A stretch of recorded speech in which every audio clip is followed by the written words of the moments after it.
Stanley, Nicole, I'm Ryan. We have a very, very special event today, a celebrity session. Look at our guest. He released an album today. Say hi to Shawn Mendes. Hey, What's going on? Good to see you again. Stanley, you have the Matthew McConaughey book in the background.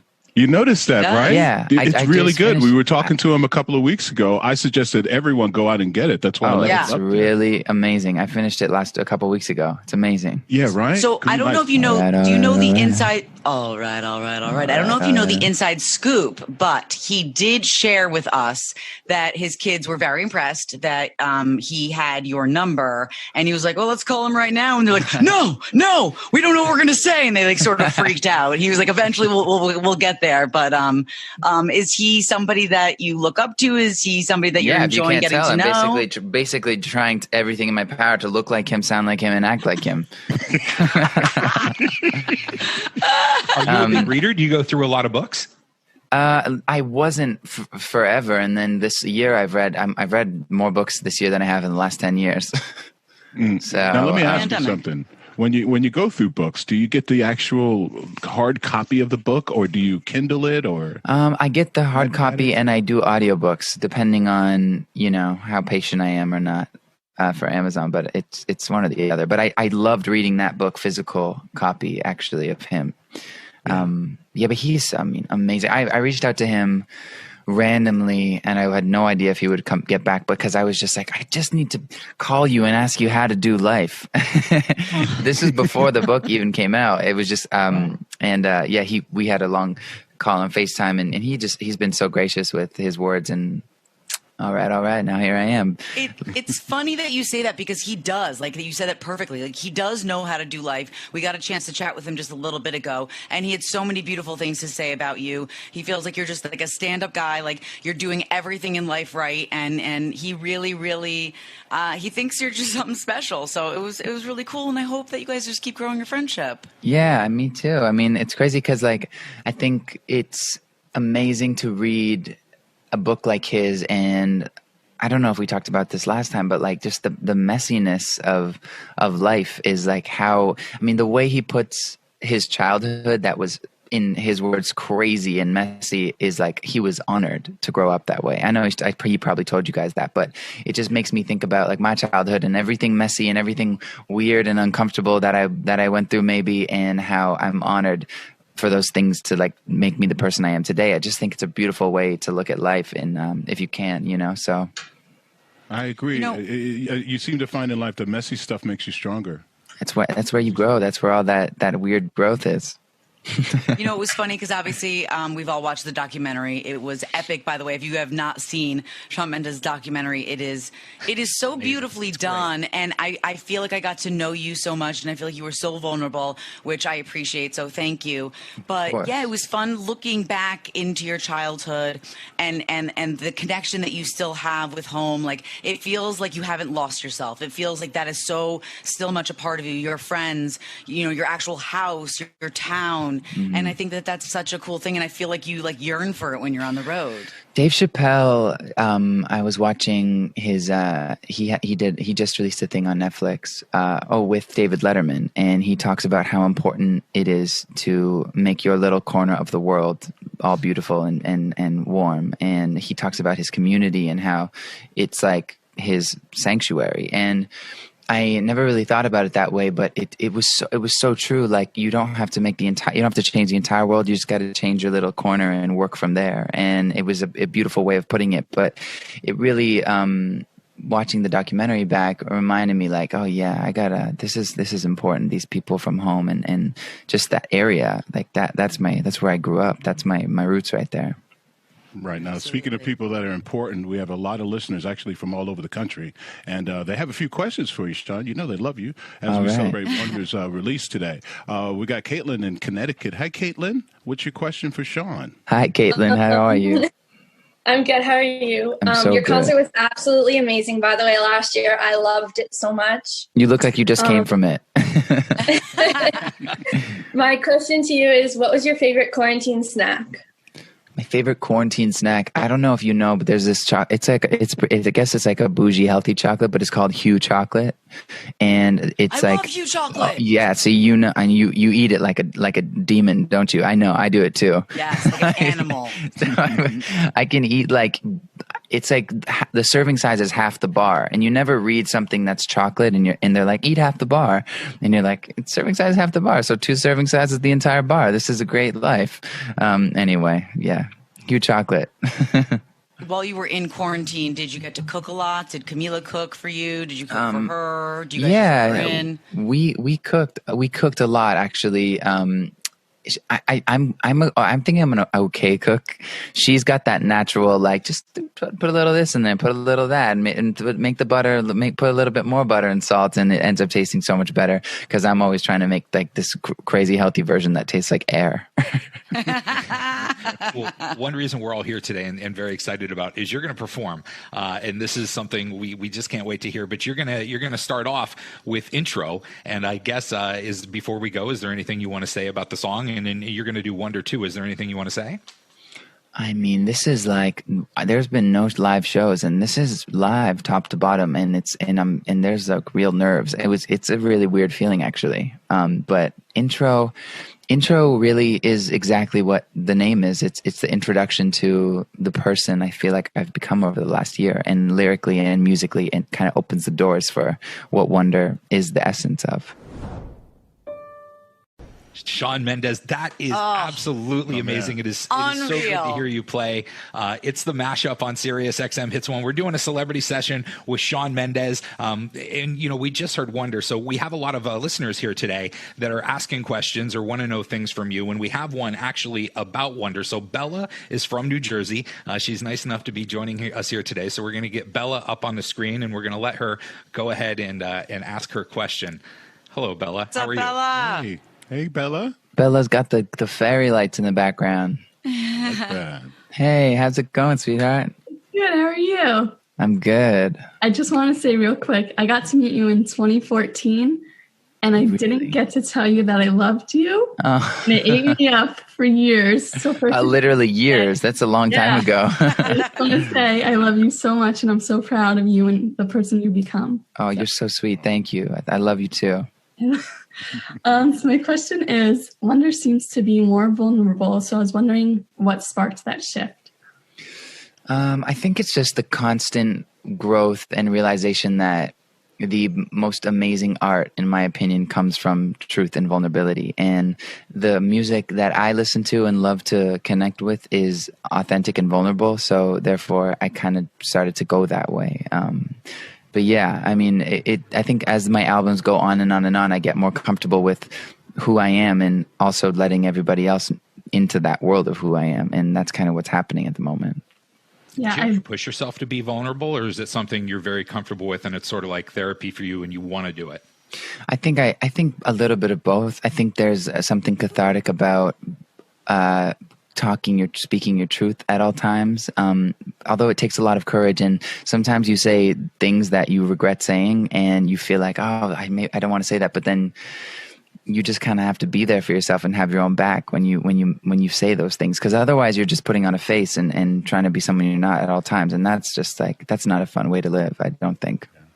We got to see like a lot of your vulnerability again in the documentary. You talked about, or at least to me seemed like there was a lot of moments of loneliness, which I feel like probably a lot of artists feel, stress, anxiety.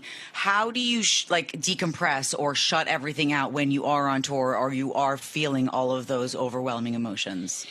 It's really hard. I think the trick is to try not to take myself too seriously and remember that this isn't. Sometimes it feels like you're in a movie when you're a musician and you're like from plane to car and fans outside and there's paparazzi and there's lights in the camera, and then you're on stage and you walk off stage straight into a car to a hotel room. It's like you're in a movie and you can get overwhelmed by this whole thing of the world's revolving around me. But then you remind yourself that it's not, and it's actually okay. And it's difficult. It's definitely difficult. I mean, I would say after like a couple months of touring, it starts to kind of eat up at you, but that's when I start to pull the FaceTimes in every few hours to my friends from home and my parents from home and stuff. when I watched the documentary, one thing that stuck out to me, one of your early concerts, it was in, for lack of a better term, a high school auditorium or a college auditorium. It looked like where you would have taken your freshman math class. Yeah. And like it was fully lit up. You could see everybody. When you walk into a venue, does the vibe of a room change the way you play it? Or like, do you walk into a venue and go, oh, this place doesn't feel right, or this place feels really good? Totally. I'm absolutely. So, I mean, I'm so sensitive to like the shape of the arena sometimes, like where like if it's like high ceilings, I'm always like more excited. And if it's like really close, I feel like, but what I try to do at that point is get over that a little bit, because the truth is that I've walked into an arena and been like, this is not a good day. This is not going to be good. And got off stage and it's been one of the best shows of my life. So I really have no control over that, you know? You know, when I saw you on stage, you know, well, we've been to one of your shows before, but watching you again in the documentary, it's like, it's really intense. I mean, you are jumping, you are moving around a lot. Like you leave, I feel like every show fully sweating. Soaked, yeah. It's soaked. I mean, it's like a full body workout. Have you ever hurt yourself? Like, have you ever actually injured yourself while you were performing on stage? Well, I had, this is like really old man of me, but I had these boots and I got superstitious about the boots, and the boots I completely wore the sole out of. So it was just like standing on wood, but I had to wear them every day. So, and then there's a point and I really stomp super hard on my right foot, like every show. And I started getting this crazy like sciatica up my leg during the whole tour. And it was just like, I felt like every morning I was like getting out of bed at 73 years old and like trying to massage my sciatica. That is real old man of you. Sorry. I know it is. All right. We got another listener question here. Okay. I believe this is from Giovanna in New York. Giovanna? There she is. How are you? Hi. Hey. My name is Giovanna. This is my sister Gabrielle. This is my mom. This is my mom Jennifer. Congratulations on the album, by the way. We really love it. Thank you guys so much. It looks amazing. You look like you're in the movie Elf. Thank you. My question is, you're a role model to so many, including myself, and do you feel like that brings a lot of pressure on yourself? I think that no matter what, everyone puts a lot of pressure on themselves. And a few years ago, I decided that if I am a role model to people, that the best way I'm going to do that is just to be honest at all times. Because I really think like the way you learn from people, and my mentors and people who I really love and look up to in my life aren't perfect. And they actually are the opposite. They're messy and they're honest about it, and they explain what they're going through. And I think that's what I try and do the best. But yeah, I mean, a little bit of pressure sometimes, but I just try and be human and move on, you know? You know, Thanks, Monster is obviously, you know, that your song with Justin Bieber, and is a lot about, you know, you feel like you're put on a pedestal. Like you feel like the world puts you on this pedestal, and it's got to be very hard to live up to. How do you shut that off or handle it? It's like, you know, sometimes we get like nasty, you know, DMs or nasty comments in our Instagram. Like I have a lot of trouble turning that off and you know, just letting that go. When that pressure becomes too much, what do you do? How do you handle it? I mean, it's hard. It feels like social media and the judgment of others has us by its grip. You know, it's so powerful over us. And I feel like even for me, which is like, I'm really disciplined. I'll be able to like turn my phone off Instagram for a week. But the second I like see anything where I could maybe see what one person said about me, I'm like addicted to it. Yeah. But I really set boundaries for myself. Like I really don't let myself go on social media for longer than like 5-10 minutes at max, you know? And if you don't set those boundaries, you just end up in a world spiraling of like what someone said about your picture that you posted 3 years ago, 55 comments in, and you're like, this is ridiculous. It's just not real life, you know? Come back to the present moment. But boundaries, yeah. With Celebrity Session right now with Shawn Mendes, it is time for you to perform again. It is a celebrity session on SiriusXM Hits One. I'm Ryan with Stan and Nicole. We're the morning mashup, and today Wonder is out, and Shawn Mendes is here to talk about it and here with us. Hey, man, it's so good to see you. And this has been a lot of fun. The performances are just crazy, amazing, amazing. Thank you. This album is like absolutely created for live performance. It's created to be played on stage. And yeah, I mean, you know, this is really amazing. I can't wait until we're on stage live in front of people. I think it'll be so euphoric. How's Tarzan? How's Tarzan? He's good. He's growing at the most insane. Like, I was able to pick him up and like cradle him like a baby like last week, and this week he's like so big in my arms, and I'm like, I got 10 minutes max with you in my arms right now, and it's weird. He's growing up, but he's becoming really nice. Before he was kind of like a puppy who didn't listen, and now he's kind of like my bro, and he comes and has coffee with me in the morning. Does he sleep with you at night? Valuable? He doesn't. He doesn't. He destroys. He doesn't destroy much. The only thing that he sometimes wants to destroy are all my cables while I'm trying to make music, which would actually be horrible. Yeah, it would. Well, your fourth studio album, Wonder, is available everywhere. Download it. It's fantastic. It opens up a very sensitive side to you. I can hear you grow as an artist, not only in your lyrics, but in the musical orchestration. Here's what I wonder, Shawn. We've known each other for a few years now. I mean, we've been with you since, as soon as you came out. You were pretty young when you came out. Still pretty young. I wonder what it's like to be loved by Camilla. What is it like to be loved by Camilla? It's like the most. She is completely all in or nothing, and I think that's something that I wasn't at the beginning of our relationship, and I think that a lot of people maybe are afraid to be all in, because if you're all in, then you kind of, it hurts. The blow hurts that much more if it ends, you know. But she really teaches me that if we have one life and we don't have much time here, might as well be all in if you're in love with someone and you're there. And I kind of learn that every day. She's so absolutely patient with me, especially when I'm stressed or anything is kind of getting to me. She'll text me, and if I ever am kind of just being bitey with her, and she'll be like, "It's okay, I love you no matter what. I love you no matter what." And it's like that's real strength and patience and love. But it's amazing. It's like a movie. Oh, I wish you could teach me to be like that with my husband. I'm still working on that. Do you remember, like, the moment, because obviously you guys were friends and had worked together for years. You know, there was a long time before this became a relationship. Do you remember the moment or the night or the day or the second when it went from being friends to, okay, we want to try to do this? I absolutely do. I remember, and I was in... I think I was just bugging her for a long time about how I felt about her, and I think I don't remember. I think I was in Calgary or Edmonton, Canada, and I was at dinner with two of my friends, and I read. She texted me, being like, "Okay, fine, I like you. Okay, fine, this is a thing." And I have the text. I screenshotted the text message. I was like, finally, she caved. It was so great. Well, you were obviously way ahead of her. When was the moment you realized it? Oh, I'm like I think before my last album, I was thinking about her all the time, which was so frustrating because I was like, I gotta stop writing songs about this person. I have to, and I was writing with like Scott Harris, and we're like, and he's like, you still want to write songs about her, don't you? I'm like, I don't want to write songs about her, but it's all I got.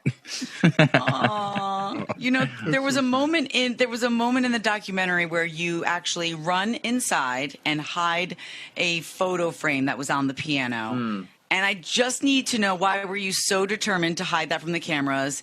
And do you have any desire to share what that? I honestly have no idea why. It was you know what it was is we posted a video of us like making out really aggressively. That went super viral, and people were like, people were like offended by it. And I was like, it was the best and the worst, because I was getting so many mixed messages. And my nan, I guess, I don't know if it was a joke, but my nan in England, I don't know if she sent it as a joke or on purpose, but she sent me a Happy New Year's with the photo of from that video of us kissing. And I was like, oh no, if they come in and they're like scanning the photos on my piano, and this is like a really like controversial thing, like I don't want it to be a big deal. Honestly, if that happened today, I would have taken the photo and put it in front of the camera, because I think it's so funny and so ridiculous. But I was a little nervous back then, I think. Okay. Is there one thing that you wish they had caught in the documentary that they didn't get on camera? Oh my God, no. I mean, they caught mostly everything. Yeah. They could have maybe In the got a little shower, less. I mean, everything. You were like fully, they really did not mess around. No. We got some more people here that want to get some questions in. Who's next, Nicole? I think we've got Marissa in Maryland. Hello, Marissa. Hey, Marissa. Hi, Marissa. I just want to say I love your album so much. It is just absolutely amazing, and I love you so much. Thank you. Thank you so much. My question is, what was your family's reaction to the Netflix documentary? They were in shock, actually. My mom cried her eyes out. I think it was weird for my parents to see so much footage where they weren't around, because I was on tour kind of across the world, and they were communicating with me through phone, but like they didn't see. So my mom really cried her eyes out. I think my sister shed a couple tears, but like a second I turned around, she was like, "What? I'm not doing anything. I'm not doing anything." So yeah, they really loved it. They were shocked because I don't think they were expecting that type of a documentary. Yeah. It was really sweet to see you home with your family. And, when you said I haven't seen my family like a ton this year, like that just like got me. Like, I don't know if I'd be able to be away from my family for that long. Yeah. Is there something specific that you miss? I mean, besides just like your home and being with your family members, like, does your mom make a dish that you're like, oh, I just miss mom? My mom is like the most amazing I'll make you comfy vibe of all time. Like no matter, like she's so good at making whoever's there so comfortable. Whether like anytime you walk into my house, there's candles lit everywhere and it smells like some sort of home cooked food. And there's like Christmas music playing, maybe even in the summertime. And it's like always a really comfortable, cozy vibe. And I do miss that kind of mother's comfort. But I mean, like I'm going back home in 4 days and I'm dying because I haven't really been there for months now. So. Yay. Awesome. Well, we got one more performance. Here we go. Shawn Mendes, It's a Dream, a celebrity session on SiriusXM Hits 1. All right. It's the mashup on SiriusXM Hits 1, a celebrity session with Shawn Mendes. Thank you so much for doing this today. And thank you to everybody who's on our Zoom today in the audience. You guys have been an amazing audience. We want to get one more question in because I know, Shawn, you got a busy day today because, well, your album came out. You've got some things to do. Yeah, that. Yeah, right. We got Emily in California. Emily, what's your question? You're on with Shawn. Hey. Hi, I just wanted to say I went from watching you open stadiums for Taylor Swift to now opening your own shows at stadiums. And it's just incredible. I'm so proud of you. But my question is, if you could choose one lyric to sum up the album, what would it be? Think you so much, by the way. That's so kind of you. One lyric to sum up the album?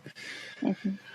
I don't know. I don't think any lyric could sum up the album because everything is so individually unique. But some of my favorite lyrics are in the song "Dream." I think if people listen to that, it's super abstract. I think I was aiming for like a more of a John Lennon-y type lyric, but I really love that. Well, Shawn, thank you so much for doing this today. Good luck with everything, and it's so nice to see you, and we hope we get to see you soon. Thank you guys so much. I appreciate you guys. Merry Christmas, Happy New Appreciate Year. you. Merry Christmas. Yeah. Happy holidays, and we love Wonder. You killed it. We're so Thank proud you. of you. You are just a genius. Thank you so much for giving it to the world. I appreciate you guys. Thank you.